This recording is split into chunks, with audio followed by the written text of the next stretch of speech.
Elías Licha es el coordinador de los diputados panistas y me da en verdad muchísimo gusto saludarlo. ¿Cómo estás, Elías? Muy bien. Qué gusto verte. El gusto es mío. Bien. Casi no te alcanzaba en este verano. Bueno, pues aquí entre el tráfico, las inundaciones y los aeropuertos cerrados se va complicando, pero aquí está. Complicadísimo que llegaras a Ciudad de México. Complicadísimo, ¿verdad? Pero llegamos a tiempos puntuales. Claro. Oye, Elías, ¿le toca al PAN la presidencia de San Lázaro en este nuevo periodo?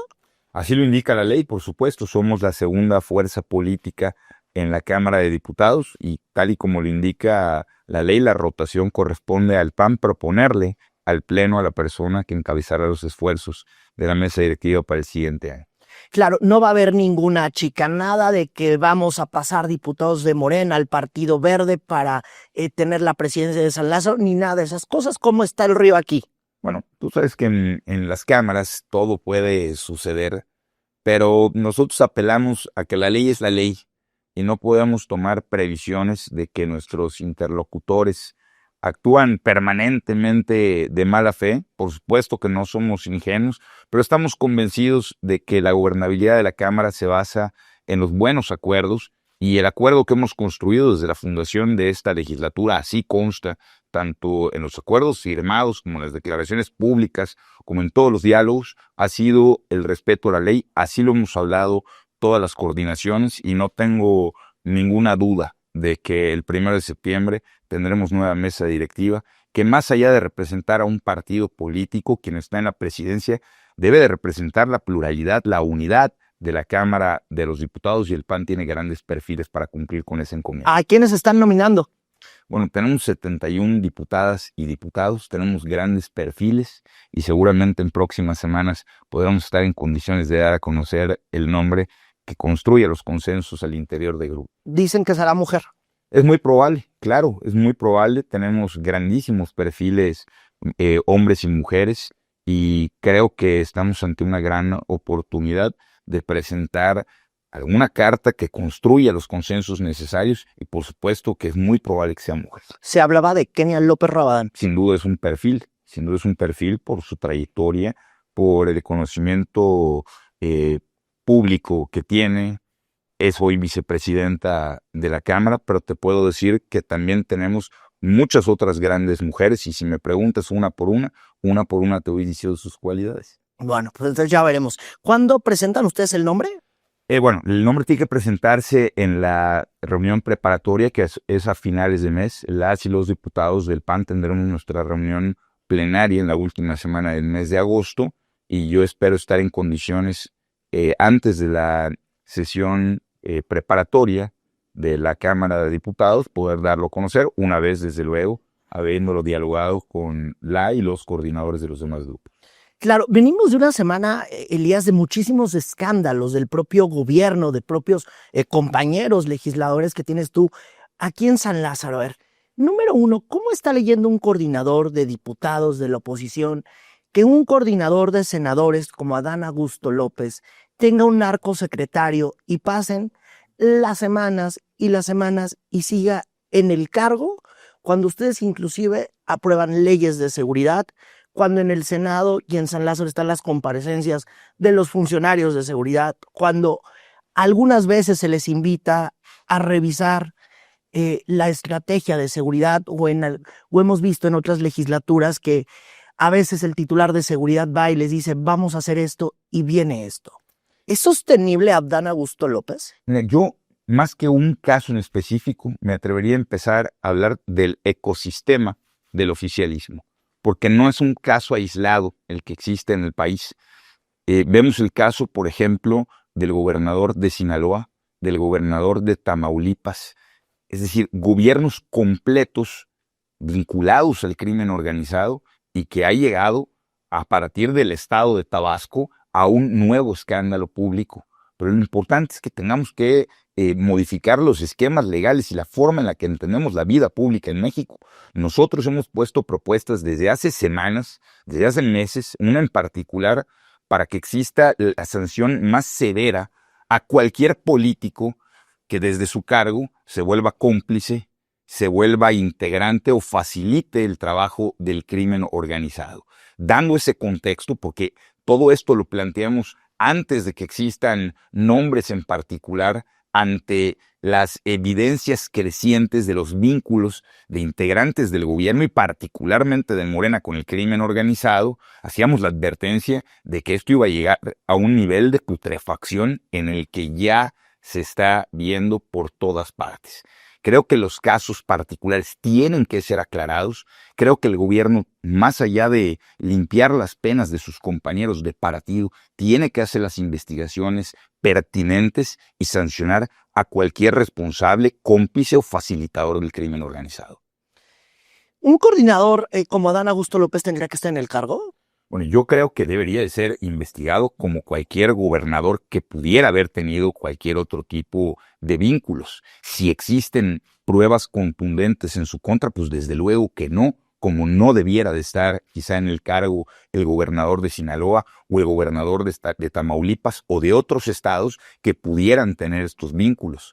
Pero hoy tenemos hechos clarísimos, y es que hay un secretario de Seguridad del estado de Tabasco, prófugo de la justicia, y no vemos más que pretextos de parte del gobierno o de parte de quienes deberían de estar sancionando estos delitos que a todas luces son delitos que, abusando de la confianza de la gente, se pudieron perpetrar a través de cargos públicos. Claro, literalmente pasamos del dicho al hecho, ¿no? Por supuesto. De lo que decían ustedes o que decían algunos políticos de oposición de Morena está vinculado con la delincuencia organizada. Hay políticos que pareciera que sí están, ¿no? O que sí están. Es que, a ver, por lo menos, hay gente de esos gobiernos involucrada con el crimen organizado. Por lo menos hay funcionarios públicos involucrados con el crimen organizado. Y lo que parece, cuando no existen consecuencias, cuando no existen investigaciones serias y cuando existen pretextos hacia compañeros de partido, es que es un entorno, un ecosistema del oficialismo protegiendo a propios integrantes o cómplices del crimen organizado. Y eso es lo que el Estado mexicano no se puede permitir. Y más allá de las coyunturas internacionales que ha causado ya de por sí muchas dudas en la relación particularmente con Estados Unidos, al Estado mexicano le tiene que preocupar en primer término la seguridad de las y los mexicanos, y ante la creciente fuerza del crimen organizado en diferentes estructuras de nuestra sociedad y particularmente los gobiernos, no queda de otra que actuar con todo el peso de la ley y con toda la fuerza del Estado mexicano. Pues a ver si quieren en Palacio, ¿no? Ahí está la pregunta. Y ahora, vienen estos temas, estos escándalos de morenistas rompiendo con la propia austeridad que es principio de su partido, que vemos que pues según el político ya iba a cambiar, ya iba a ser más austero, que ya no iban a tener los relojes carísimos, que eso ya se había acabado, y el entonces presidente López Obrador nos dijo que si él llegaba al poder todo el mundo iba a vivir en la justa medianía, y pues resulta que ni el presidente de San Lázaro puede vivir en la justa medianía. Mira, yo soy un convencido de que las personas, si tienen algo bien habido, no tienen por qué avergonzarse de lo que tienen. Para eso han existido diferentes esquemas en nuestro país en los últimos años, para que los funcionarios públicos rindamos cuentas de nuestro patrimonio, hagamos nuestras declaraciones patrimoniales, se pueda conocer la evolución del patrimonio de las personas, y si las cosas son bien habidas, no tienen por qué ser motivo de otra cosa que de las aclaraciones pertinentes. Lo que sucede aquí son dos cosas distintas. La primera, la enorme incongruencia que existe en el discurso público, en donde literalmente parece ya un discurso engañabobos, que por un lado hablan de falsas austeridades y por otro viven absolutamente otra cosa. Y la otra, la más grave, la distancia que puede existir entre los ingresos de un funcionario público y los lujos o la vida que pueda llegar a tener, y la incompatibilidad que puede existir entre estos ingresos y la vida que está llevando a cabo. Y esta particularmente sí es un asunto que le corresponde a las autoridades investigar y en su caso sancionar. Claro. ¿Y ven claro que vayan a hacer eso las autoridades? Bueno, es que hay muchísimos casos en todo el... Sí, a ver, no en todo el- podemos entrar en uno, pero, hay muchísimos pero casos. o sea, tienes hasta un funcionario de aduanas que se volvió rico en 2 años. Es que Ya ahí sigue. precisamente esa es la función de las autoridades. Y en este momento queda en evidencia que no es una buena idea continuar con las políticas de desaparecer a los órganos autónomos, por ejemplo. Pues ahora con la extinción del INAI cada vez menos se va a conocer lo que hacen los funcionarios públicos en el ejercicio del dinero público. Esa era la importancia de crear un andamiaje fuerte, sólido e independiente al poder que pueda auditar los propios gastos que se ejercen desde el poder. Por eso, hoy, ya más allá de los casos individuales, se puede tratar de una crisis institucional que pone en duda la credibilidad de las instituciones mexicanas y por eso es importante actuar con total celeridad y transparencia de cara a la sociedad.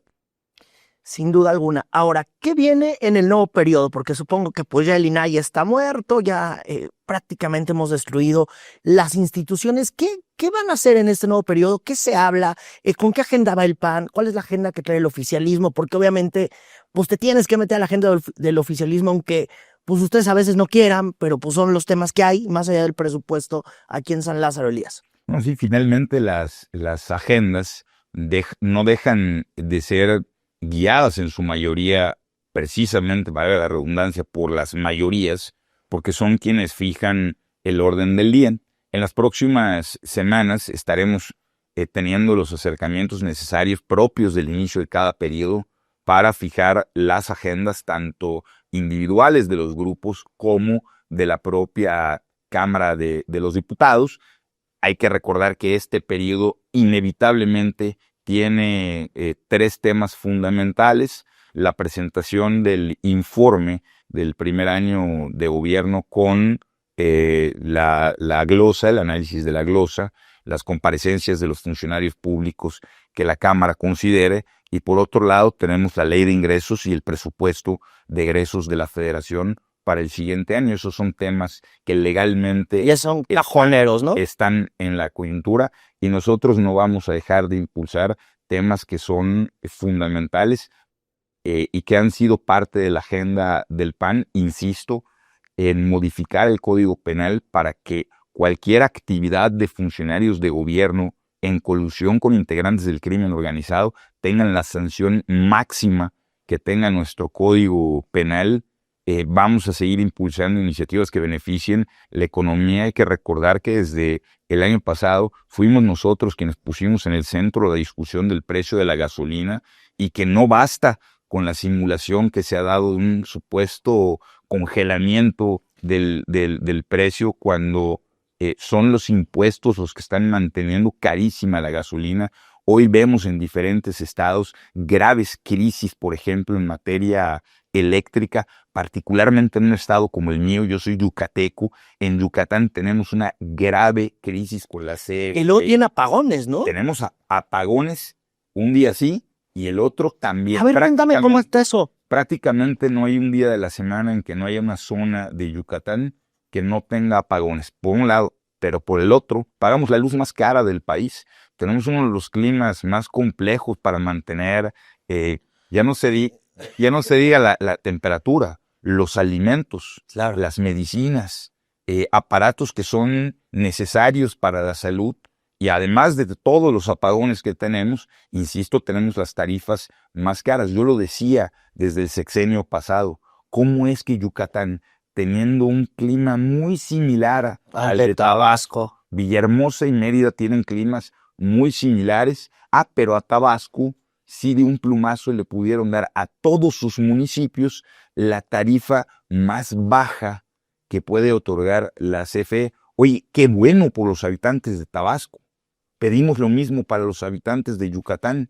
Esas concesiones que no debieran ser arbitrarias de la autoridad, sino tomando en cuenta las condiciones climáticas y las necesidades de la población, entonces ahora siguen siguiendo la suerte de pues el cálculo netamente político. Es que López Obrador no nació en Yucatán, ese es el problema. Lo importante no es en dónde nazca el gobernante, sino entender las necesidades de la población. No, Y no vamos a dejar de insistir en Y además temas como Yucatán está, pues el calor, si no tienes aire acondicionado te mueres, ¿no? bueno, no, Pues casi, ¿no? pero mira, te pongo casos donde sí te puedes morir. Si tienes algún tipo de apoyo de oxígeno, Claro. que tenga algún sistema Sí, que tenga que vivir una persona conectada. si tus medicinas tienen que estar refrigeradas. Entonces, esas son situaciones que sí se viven todos los días. Sí, o sea, medicamentos de artritis, de cáncer, De cualquier tipo. todo. Además del desabasto de medicamentos, que bueno, sí estén. Ese ya mejor ni lo platicamos. No, platiquemos. Luego se enojan en Palacio, Pero se enoja. que las marchas, dicen en Palacio que las marchas son aceitadas por Margarita Zavala. Y entonces tú vas y entrevistas a la gente y pues la gente no conoce ni a Margarita Zavala, ¿no? La gente lo único que quiere es, pues mire joven, no me surtieron mi receta, llevo 4 meses sin que me surtan la receta y pues tengo que salir a protestar porque no queda de otra. ¿Cuánto tiempo tienen organizaciones de padres y madres de niños con cáncer, asociaciones que particularmente promueven el combate al cáncer infantil, diciendo y evidenciando la falta de medicamentos que hay en este país? Y ahora parece totalmente ridículo que porque un actor político pueda sensibilizarse con una causa, quieran reducirlo al espectro político. Bueno, pero es que ¿qué clase de gobernantes de izquierda dicen que son cuando muchísimo tiempo participaron en manifestaciones públicas y no necesariamente eran partidistas? Pues es que no todas las causas que le duelen a la sociedad son partidistas, pero también hay que decirlo como es. El PAN sí está dispuesto a apoyar sin tapujos a las niñas y a los niños con cáncer, como estamos dispuestos a apoyar a todas las personas que no tienen medicamentos. Pues es que los partidos políticos estamos llamados a abanderar las causas más importantes de nuestro país, y eso no amerita el descrédito de un gobernante que prefiere ver a sus rivales políticos en vez de ver el dolor de la gente que está sufriendo cada una de esas causas. Claro, sí, y la verdad es que el problema de los medicamentos, digo, yo desde que recuerdo que cubría la fuente presidencial por ahí de finales de 2019, la gente ya se iba y se quejaba a los mítines del entonces presidente López Obrador.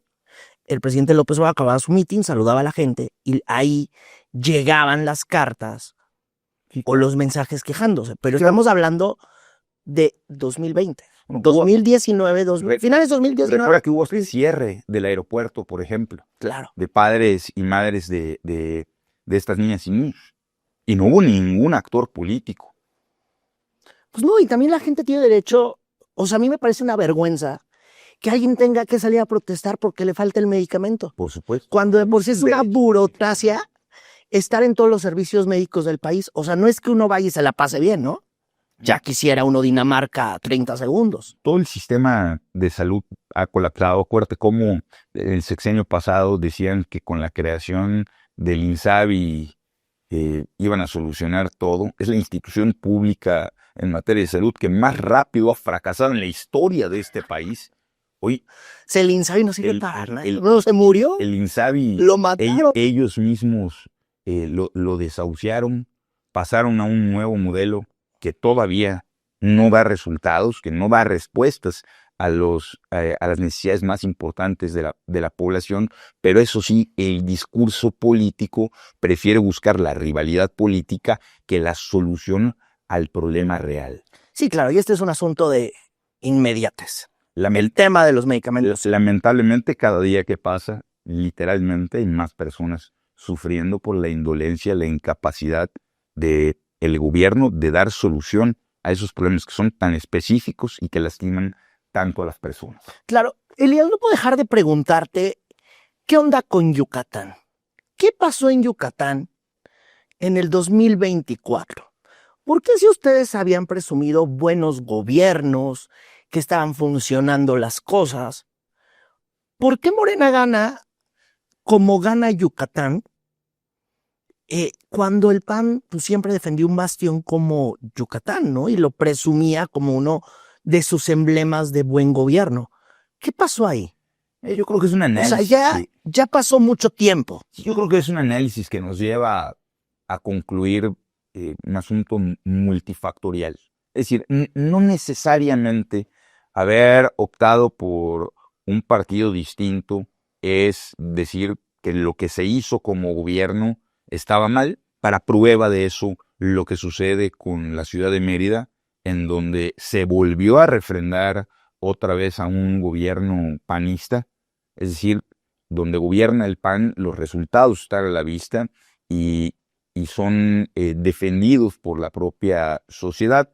Creo que la coyuntura nacional, porque también hay mucha distancia en los resultados federales que en los resultados locales, influyó desde luego en la elección, y creo que en el PAN de Yucatán tenemos que aprender de esta lección, que no solo se trata de tener buenos gobiernos, sino de tener un vínculo más estrecho y más sólido con la sociedad, con mejor comunicación con la sociedad, y yo creo que tenemos que aprender de esas lecciones. Finalmente puedo decirte que en Yucatán, a diferencia de muchos estados de la República, independientemente de quién haya resultado ganador en la contienda electoral, fue una contienda cívica, reconocida así por todos los actores políticos, con resultados reconocidos por todos los partidos políticos, y todos deseamos que les vaya bien a quienes hoy tienen la oportunidad o la encomienda de gobernar, y particularmente en temas tan importantes como la seguridad, que es tan preciada por todos los yucatecos, independientemente de los partidos políticos, y deseamos que no tengamos los problemas que han tenido ya otros estados, y que nuestra contienda política siga siendo por ver quién lo hace mejor, quién ofrece un mejor programa y proyecto de gobierno, y no por temas que lamentablemente sean condicionados por la seguridad o por el crimen organizado. Afortunadamente en Mérida y en Yucatán hay libertad, hay seguridad, y esperamos que se pueda gozar de eso muchos años más, independientemente a quién gobierne. En la política nadie gana para siempre, ni nadie pierde para siempre. Nos vamos a volver a encontrar en otra contienda electoral, y no tengo ninguna duda de que el PAN, si hacemos las cosas bien, si construimos con nuestra democracia interna, pero sobre todo saliendo con un proyecto de unidad que genere una oferta que los ciudadanos abracen, volveremos a gobernar. Claro, te aprecio mucho estos minutos, Elías. Qué gusto verte y mucha suerte. Al contrario, muchas gracias. Ahí está, es el coordinador de los diputados panistas. Yo soy Irving Pineda y en verdad, qué gusto andar por acá.